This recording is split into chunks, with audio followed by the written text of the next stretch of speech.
नमस्कार दोस्तों, स्वागत है आप सभी का हमारे YouTube चैनल न्यूज़ पे। आज तारीख है 7 अगस्त 2020। तो शुरू करते हैं आज की ताज़ा खबरों के साथ। देश विदेश से जुड़ी हर खबर को जानने के लिए हमारे चैनल को सब्सक्राइब करना ना भूलें। राहुल गांधी का हमला, रक्षा मंत्रालय की वेबसाइट से हटाई गई चीनी घुसपैठ की जानकारी।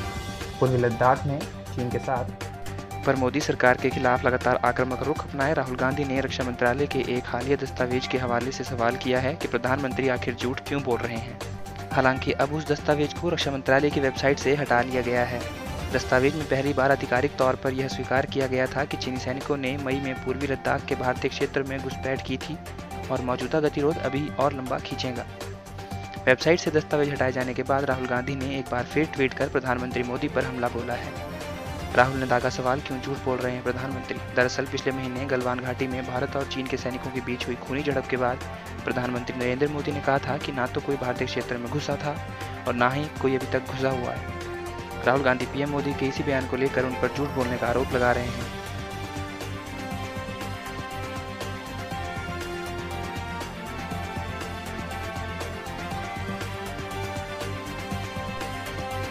हिमाचल प्रदेश में बिजली की दरों में 30 पैसे से लेकर 1 रुपये प्रति यूनिट की वृद्धि। बस किराया बढ़ाने के बाद हिमाचल प्रदेश सरकार ने राज्य की जनता को कोरोना संकट के बीच आज एक और बड़ा झटका दे दिया है।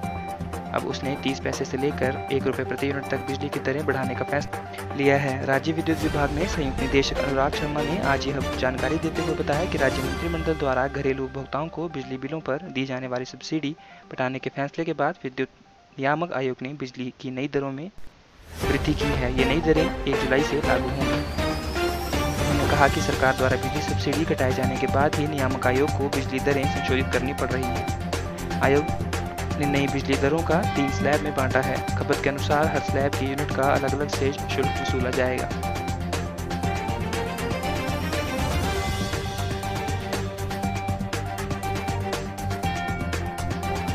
पंचरुखी से पठानकोट जोगिंदरनगर रेल लाइन पर पहुंची। पंचरुखी से पठानकोट जोगिंदरनगर रेल लाइन पर बतौर ट्रायल ट्रेन पहुंची है। पंचरुखी में कोरोना संकट से उभरते हुए क्षेत्र में जिंदगी पटरी पर लौट रही है। अनलॉक में बस सुविधा के बाद अब ट्रायल बेस पर पठानकोट जोगिंदरनगर रेल ट्रैक पर ट्रेन भी दौड़ाई गई। डिब्बों सहित दौड़ती ट्रेन को देख लोगों में आस बंधी है कि शायद गाड़ी दौड़ने लगेगी। हालांकि गाड़ी में कोई सवारी नहीं थी, पर जनता आश्वासन हो गई है। अनलॉक के पहले चरण में घरों की कैद जिंदगी अब सड़कों में नजर आ रही है। अनलॉक के तीसरे चरण में 100% सवारियों के साथ बस छोटे रूट पर दौड़ रही है। पांवटा साहिब के विधायक सुखराम चौधरी पाए गए कोरोना पॉजिटिव। प्रदेश सरकार में हाल ही में ऊर्जा मंत्री बने पांवटा साहिब के विधायक सुखराम चौधरी कोरोना पॉजिटिव पाए गए हैं। इसकी जानकारी उन्होंने खुद मीडिया सहित सोशल साइट फेसबुक अकाउंट पर शेयर की है। इस दौरान जारी बयान में उन्होंने कहा खुद के कोरोना संक्रमित होने की जानकारी दी। वहीं उनके संपर्क में आए लोगों को भी कोरोना टेस्ट करवाने की अपील की है। जारी बयान में सुखराम चौधरी ने कहा कि कोरोना के शुरुआती लक्षण दिखने और उनके निजी सचिव के कोरोना पॉजिटिव आने पर उन्होंने अपना टेस्ट करवाया और रिपोर्ट पॉजिटिव आई है। 131 और हुए संक्रमित। सबसे ज्यादा 47 मामले जिला कुल्लू से आए। एक दिन की राहत के बाद देश पर गुरुवार को कोरोना की एक और बड़ा हमला हुआ है। एक साथ 131 लोग संक्रमित हुए हैं। सबसे ज्यादा 47 मामले कुल्लू जिला से सामने आए हैं, जबकि हमीरपुर में 21, सोलन में 16, ऊना में 14, सिरमौर में 9, बिलासपुर और मंडी में 7-7, कांगड़ा शिमला में 4-4, जबकि किन्नौर और चंबा में 1-1 संक्रमित पाया गया है। राहत की बात यह है कि पिछले 24 घंटों में हिमाचल में 103 कोरोना संक्रमित ठीक होकर घर लौट गए हैं। इसके बाद कोरोना के एक्टिव मरीजों की संख्या 1142 रह गई है। चीन तिब्बत सीमा के साथ लगते बॉर्डर एरिया में कनेक्टिविटी में सुधार। मुख्यमंत्री जयराम ठाकुर ने कहा कि चीन तिब्बत सीमा के साथ लगते बॉर्डर एरिया में कनेक्टिविटी में सुधार करना सरकार की प्राथमिकता है। उन्होंने कहा कि सुरक्षा और कार्य दृष्टि से महत्वपूर्ण रोहतांग सुरंग काम आगामी सितंबर माह के अंतिम सप्ताह में प्रधानमंत्री नरेंद्र मोदी द्वारा किया जाएगा। 3200 करोड़ से बनकर तैयार हो रही 9 किलोमीटर की यह सुरंग चीन से अधिकृत क्षेत्र में जा मिलेगी। सितंबर महीने से भरनी होगी ईएमआई। राहत खत्म, अब सितंबर से भरनी होगी ईएमआई। कोरोना वायरस की मार से बचाने के लिए मार्च में कर्ज पर किस्तें चुकाने की जो छूट आरबीआई ने दी थी, अब वह खत्म कर दी गई है।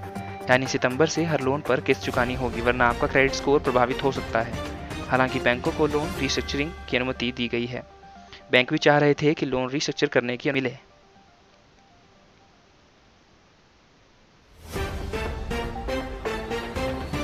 अब बैंक अपने कर्जदारों के लोन का रीपेमेंट शेड्यूल बदल सकते हैं, पीरियड बढ़ा सकते हैं या पेमेंट हॉलिडे दे सकते हैं। इसके साथ ही कोविड-19 महामारी को देखते हुए भारतीय रिजर्व बैंक आरबीआई ने सोना गिरवी रखकर लोन लेने वालों को बड़ा तोहफा दिया है। आरबीआई ने गोल्ड ज्वेलरी के बदले उसके मूल्य के 90% तक लोन देने के वाणिज्य बैंकों को मंजूरी दे दी है। तो इसी के साथ आज का बुलेटिन यहीं समाप्त है।